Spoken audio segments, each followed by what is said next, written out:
Hi guys, James at Rampant Lion Reviews again for you today with another beer review. For this one, we are going to head over to America once again, and we're going to return to a brewery that's featured on the channel once before.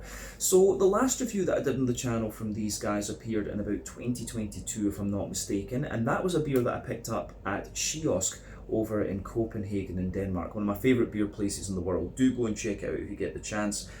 Great selection of stuff from all over the world.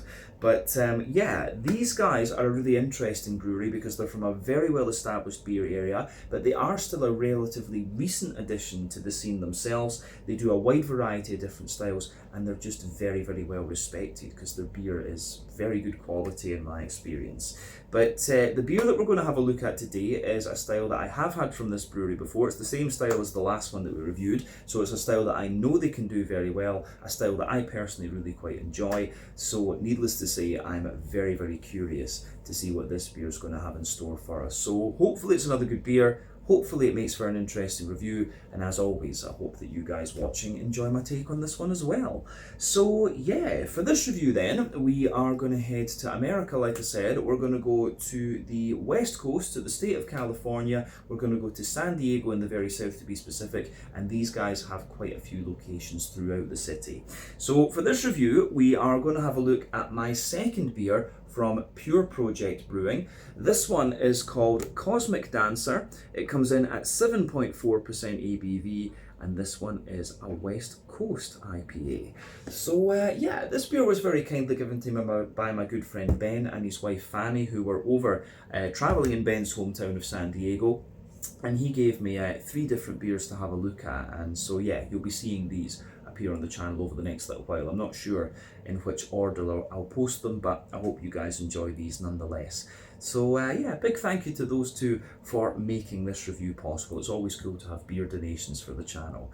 But yeah, let's crack on with this one then and see how we go. So, as always with my reviews, I'll tell you a little bit about the brewery before we taste the beer. If you want to get straight to the tasting though, just fast forward. All the usual links can be found in the video description below. That's the brewery website, the link to my other reviews that I've done from Pure Project Brewing before, and we will no doubt add more to that list at some point in the near future. But there's all the usual social media down there. If you want to see more reviews, do please consider subscribing to the channel. The support that you give is massively appreciated. And remember, you can go into the channel homepage and search for beer using the geography tagging system. So just go in there, use the little search bar, put in your hometown, state, county, province, whatever you like. If I've reviewed beers from the area that you search for, they will pop up. Failing that, you can check out the playlist of beers from different countries. You'll find this one in the American playlist along with a number of other things. That's again added to quite regularly because there are quite a few American breweries getting their stuff over here to Hong Kong. And do make sure you check out the playlist of beers from other countries as well, because there are some very interesting things on the channel these days. But yeah, let's go on to my brewery notes then, and I'll tell you a wee bit about Pure Project Brewing once again then. So, Pure Project Brewing, as I've mentioned to you already, are based in San Diego in California on the American West Coast, and the company was founded by Jesse Pine and Matt Robar. So Matt comes from a background in management and digital strategy, while Jesse has more of a kind of finance type background. But the story of this brewery goes back to 2013 when the two friends were on a backpacking trip through the Rocky Mountains in Colorado, which in itself is a very good beer state. But at this point, Jesse had just moved down to Costa Rica, and he was becoming quite acquainted with the country, and his friends were very curious and asked him about the country, and conversation kind of ended up on the subject of beer down there. But this stuck with Jesse, and over the next few days he ended up with the idea of opening up a brewery in Manuel Antonio in Costa Rica, and this was Manuel Antonio Brewing Company. But over the following 2 years, they raised funds and started the brewery, but they found that this was a really difficult venture because there was a lack of water treatment and infrastructure, and so they made the decision to move the business up to the US. So despite the move back up to the US, they wanted to keep the Pura Vida spirit that they had as their motto for the Manuel Antonio Brewing Company, and so they wanted to focus on local ingredients and being environmentally friendly, hence they chose the name Pure Project. But they settled on Miramar in San Diego for the brewery, and at this point in 2015 they were joined by Winslow Sawyer, who was a very well respected brewer from Santa Cruz in California. But he started to develop the first beers, and then the design team got to work on the brewery building, and they eventually opened their doors to the public in January of 2016. But apparently it took them 6 months to get the brewery up and running, and they started off with a 7-barrel, about 1100 litre, for those of us that use the correct metric system, and this was their first brewing system. And this brewery was located in the HG, or is located in the HG Fenton campus. But over the years they've opened up new locations. This includes tasting rooms in Bankers Hill, Balboa Park, and also in Carlsbad. And then in 2021 they took over the former Iron Fist brewing location in Vista, and this has gone on to be the home of their main production operations. But the newest location is in North Park, and this opened up in March of 2022, and as of August 2024, when I'm filming this review for you, these guys have produced 615 different kinds of beer according to Untappd. So the last few years have just been spent kind of building up their sales and distribution and stuff like that, and of course developing new beers.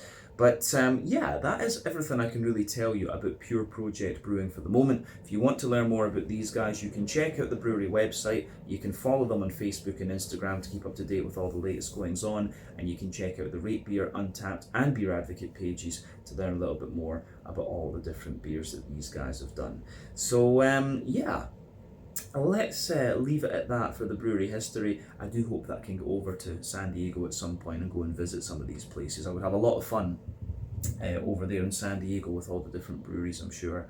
But yeah, let's go on and actually have a little look at the beer itself. So the artwork on this one, of course, is pretty damn cool. I have to say that. I think it's really nice. I always love the kind of space themes and stuff like that. I've got a feeling though that I actually have seen this beer before. This might have actually made it to Copenhagen, along with the other Pure Project stuff that I saw before.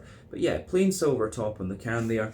As I said, it looks very, very nice, this one, in terms of its artwork. But yeah, like we said earlier, 7.4% West Coast IPA, this one. It's hopped with Mosaic, 14% alpha acid hop, of course, American, gives you that lovely tangerine note, and it's got a wee slight distinct earthiness in its green component as well. But the malt base in this one is Pilsner, white wheat, and Dextra Pils malts, from what I understand. So yeah, this should be quite interesting. But I think we should get it out into the glass and see how we go. So Cosmic Dancer, 7.4% West Coast IPA. Let's get started. So for me, the West Coast IPA as a style can lean two different ways. It can be more sort of bready and biscuity, such as the Pliny the Elder from Russian River Brewing, or it can be a little bit more kind of oily and caramelly, such as the Sierra Nevada Torpedo. For me, those are the two of the first ones that I really encountered in this style category. So they're my sort of benchmarks. Everyone has a different point of reference, of course, though. But yeah, this one looks really, really nice, and judging by the colour of it, I think we're in for a more kind of bready, biscuity take on this style. But you can see, I think I've poured about 80% of the beer into the glass. This is a 473 milliliter, 1 American pint can, incidentally. But yeah, you can see that this beer poured with just over a finger of a kind of bumpy, I would say pure white head actually. I'll just let you have a wee look at that for yourself. You can see the medium-sized bubbles on the surface of the liquid, and then yeah, they just get a little bit bigger and more bumpy the further up that you go. But yeah, you can see this beer's got a lovely kind of pale golden straw yellow type colour to it. It's got a bit of natural haze, which is probably due to the presence of the wheat to an extent, and I guess the beer will be unfiltered as well. One or two big bubbles sticking toward the side of the glass, but all in all, it looks pretty nice, this one, I have to say. You can see the level of opacity in this one when I put my hand behind the glass there. But yeah, this is quite an interesting beer because we know it has the wheat in it, and as I've told you on the channel many times before, West Coast IPAs have a few technical differences to the New England hazies that are more, I guess, more popular these days. But for the most part, West Coast IPAs use barley malt in their malt base, but it's not unheard of to use a wee bit of wheat or a wee bit of oat. You know, Sculpin from Ballast Point is one that used a bit of wheat, if I remember correctly. But yeah, This one will be interesting because it's mainly Pilsner malt and also a little bit of wheat actually, so I'm curious to see how this turns out. But I think we've said everything we really need to about the appearance of this beer, so we can go on and start having a little look at the aroma then. So let's do it. Oh yeah, that smells nice. It really does remind me, it feels very familiar, this beer, in all honesty. It does smell, yeah, very, very familiar. But it definitely comes across as being one of these more modern takes on the West Coast IPA. I don't know, but you have to bear in mind that when you're trying beers, your palate's always going to adjust and it changes over time and things like this. So when I first encountered the West Coast IPAs, these things were bitter as fuck, basically. So it took me a wee while to get used to it. And I think I found them a lot sweeter in their malt base previously than I do now. So that's maybe one of the things I have to think about with these reviews too. But yeah, this beer smells great. It's more of a kind of bready leaning West Coast IPA. You've got the nice big green component in there, and you've got some really nice soft, juicy, fruity characters, and of course the mosaic's quite distinctive for that orangey note there. But let's just break the aroma of this beer down then and describe it more in depth for you, as we always do. So, the backbone of this beer, you've got that lovely kind of fresh white bready bread crust coming out of this one. So yeah, lovely fresh white bready bread crust in there. You've got little bits of you've got a little bit of kind of woody character to this one as well, for sure. Certainly some Jacob's cream cracker notes also.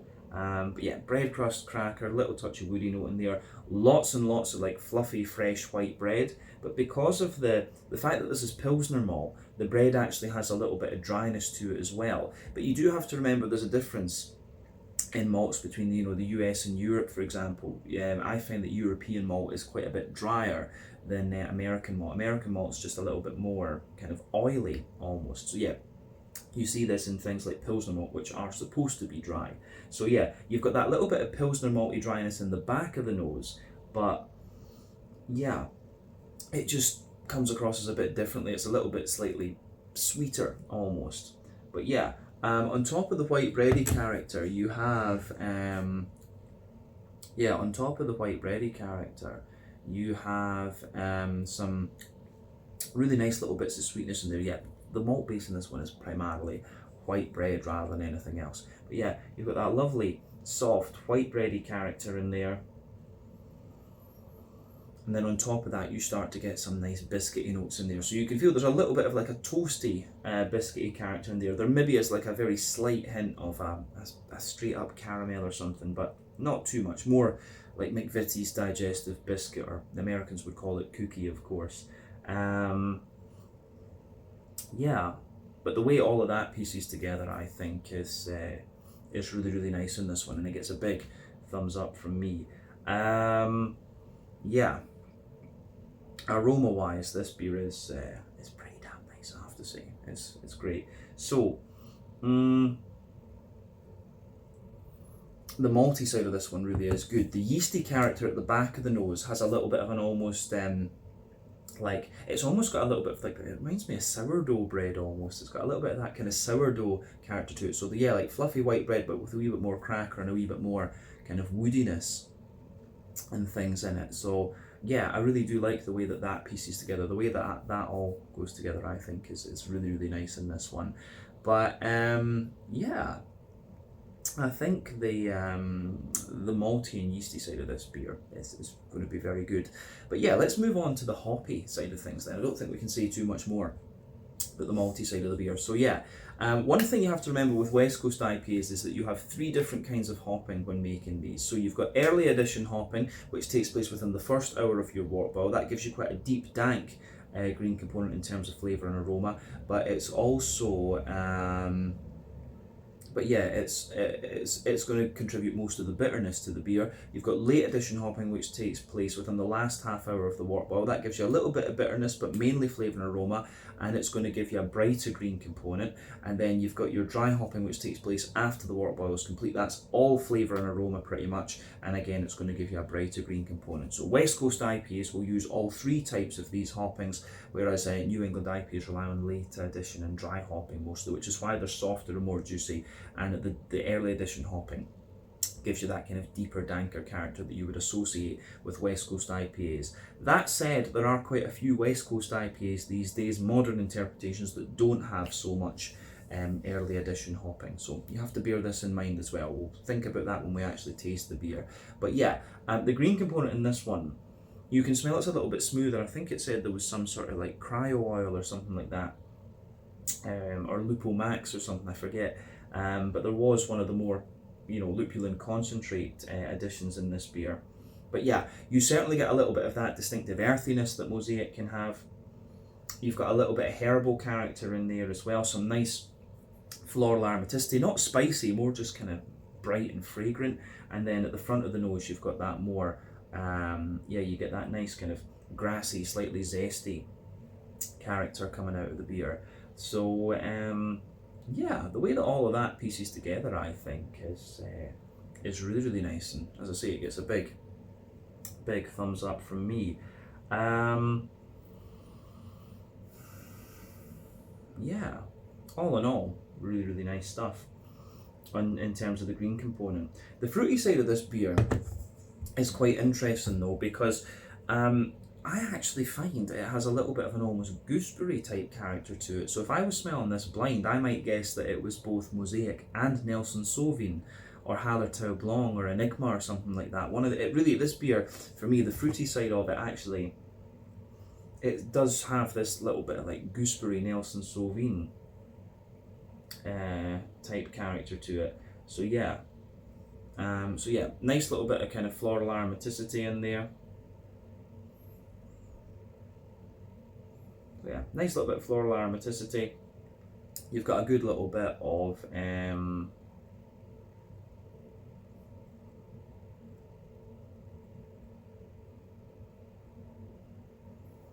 you've got the floral aromaticity behind it, but yeah, you've got that wee bit of like tangerine orange, maybe a little bit of apricot as well, and then yeah, a kind of sort of gooseberry type note. But I think the more and more that you smell of this one, the more it really leans toward that kind of sweeter tangerine orange that you expect of Mosaic. So yeah, gets a big thumbs up from me in that regard.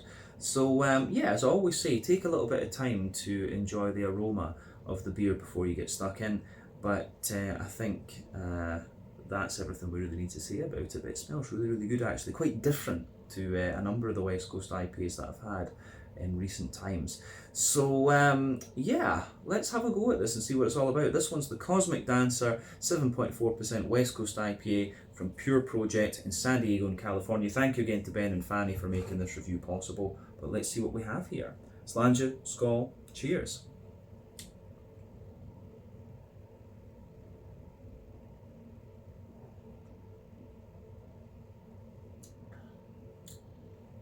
Ooh, that's nice.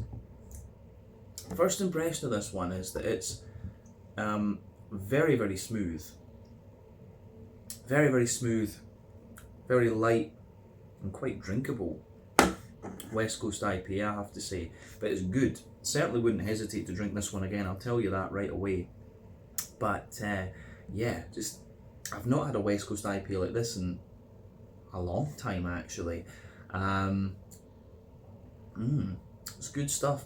You could tell me this was German brewed and I would probably believe you just because of how smooth this thing is. And that's the wheat that's doing that, quite obviously. But yeah, and probably the fact that the American Pilsner malt is a bit smoother than the German Pilsner malt. But I think this is really, really good. Lovely, lovely beer. So you could easily down a few of these, which is dangerous when you think that these these beers are 7.5%. This is like a more classic West Coast IPA type strength, this one. So yeah, but very good stuff. Let's just break this beer down then and describe it for you more in depth. The other early observation I have about this one is that it's not all that bitter, which is interesting. So yeah, middle third of your palate then. The backbone of the beer, you've got that lovely kind of fresh white bready bread crust in there. As you move further forward, you get that little bit of woody character as well in the middle third of your palate, and then you get that kind of smattering of like kind of Jacob's cream cracker or something. That just sits right above the bread crusty character. But yeah.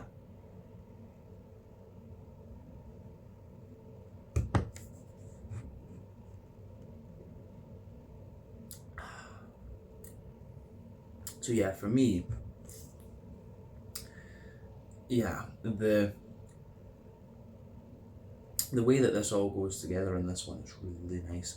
The malt base is very simple, very straightforward, but it's one of these beers that's pretty straightforward in its nature, but it's just really, really well done. So yeah, above that kind of crackery layer that I was talking about, you do get a thinner layer of like a wholemeal brown bready sort of thing. So yeah, a lovely kind of wholemeal brown bready kind of layer. Then above that you have you've got a more kind of fluffy white bready sort of note coming out of this one. So yeah, wholemeal brown bread, fluffier white bread in there, and then on top of that, like I say, you get more of a kind of Jacob's cream crackery. Well, no, you get more of a kind of Pilsner malty dryness for sure. Jacob's cream crackers underneath, so Jacob's cream cracker, wholemeal brown bread, and then you've got that more fluffy, airy white bready character coming out of this one. And the white bready character shows you a wee bit of dryness into the aftertaste, I would say. But then yeah, above the kind of fluffier white bread, you've got the Pilsner malt coming out of this one.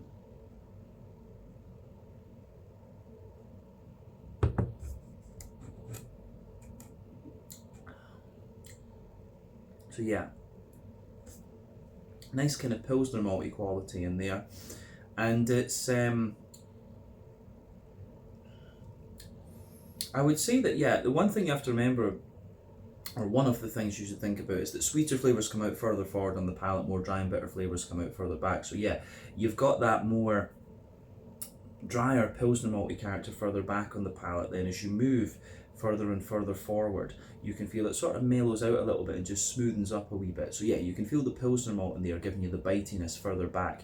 But on top of all of that, you do get like a little circle in the middle of your palate there, and you can feel the sweeter kind of McVitie's digestive biscuit in the base of that. But then in the dead centre of your palate, you have like a wee bit of a, maybe straight up, you've got a little bit of that more kind of straight up sweet caramel coming out of the beer, which is again really, really nice in this one.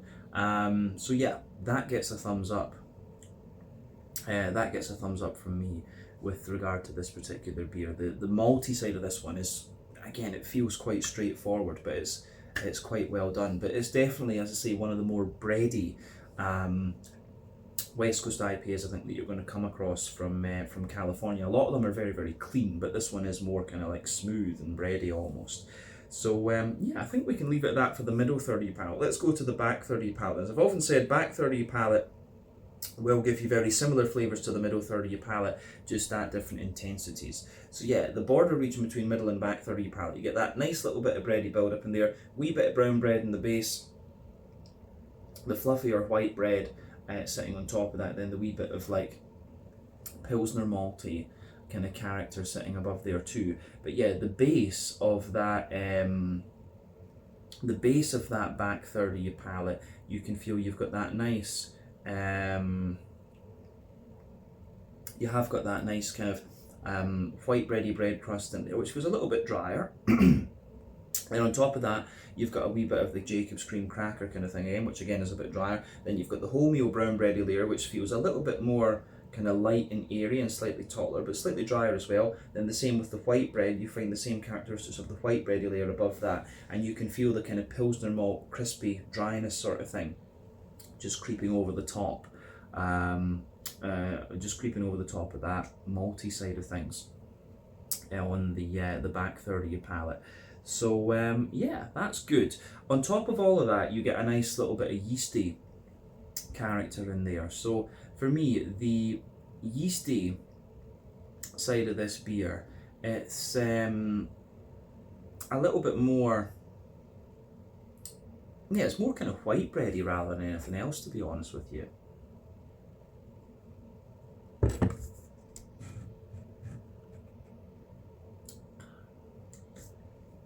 So yeah, the yeasty side of this beer for me, I would say at the centre of the yeasty side of things, it's maybe a little bit like a sweeter brown bread almost, but then yeah, as you go out to the edge of that, it's more white bready, and then you've got like a Jacob's cream crackery and sort of bread crusty character around the edge. So sweet brown bread, white bread around the edge, and then yeah, Jacob's cream crackery kind of note in there, and all of that sits on top of the back third of your palate. But yeah, definitely you can feel the back third of your palate, the flavour is taller, and as you move further forward into the middle third of your tongue, it just kind of condenses down and squashes together that little bit more. So yeah, the way all of that goes together, the malty and yeasty side of things in this beer is quite different, but I think it's really nice. Let's focus on the hoppy side of the beer then. So back corners of the palate, you've got a nice little bit of earthiness in there. As you move further forward, it's a little bit herbal. Then as you push toward the kind of front corners of the palate, it's a little bit more floral and it's a little bit more kind of floral and aromatic. But round the front curve of the tongue, it's a little bit lighter and more grassy. And it's just, yeah, it's got that little bit of floral element to it as well, which I think is really quite nice. So yeah, the green component in this one for me, a little bit smoother but a wee bit zesty around the front corners of your the front curve of your tongue as well. But let's look at the front third of your palate and just see how we go. So border region between front third and middle third of your palate, you get that nice little bit of bready build up in there. You can feel like brown bread in the base again, then the white bread a little bit further up and a wee bit of the Pilsner malty dryness at the top. But the base of that front third of your palate, you've got the bread crust, the Jacob's cream cracker, the brown bread, the white bread, and then you can feel a bit of that kind of Pilsner malty dryness in there too. So yeah, I like that. But on top of that, you get that nice oily bubble where the juicy fruity esters kind of roll their way out of the beer. So yeah, I like that with this one.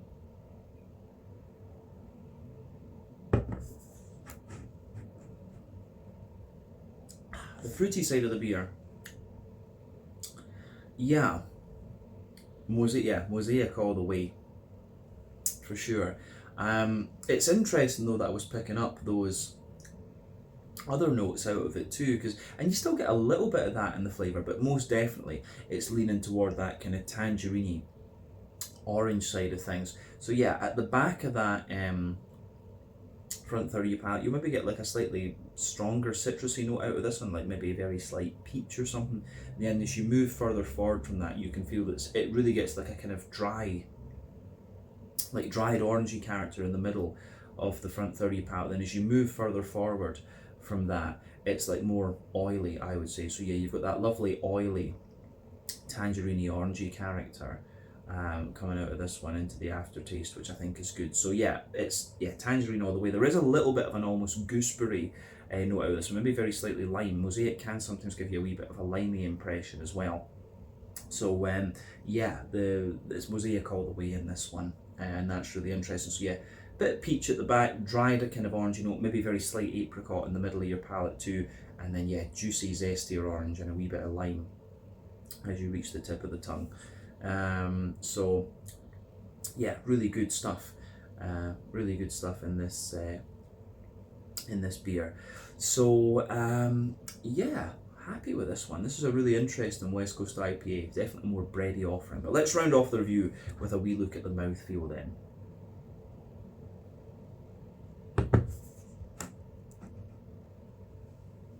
So mouthfeel wise, this beer, as I say, definitely one of the more smooth, bready offerings that I've had from West Coast IPAs, especially Californian brewed ones.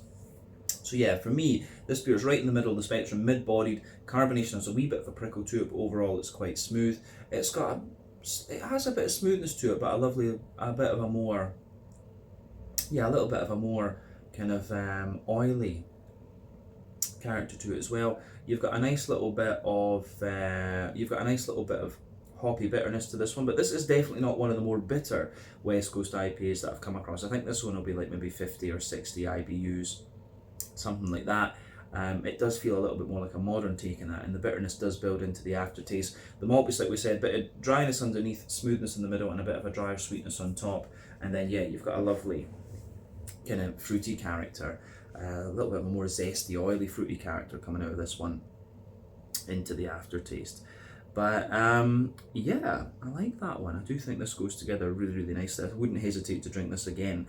So yeah, I think Pure Project is a brewery that I do need to go and visit at some stage, but there's so many of them in San Diego. I think I'd be there for quite a wee while.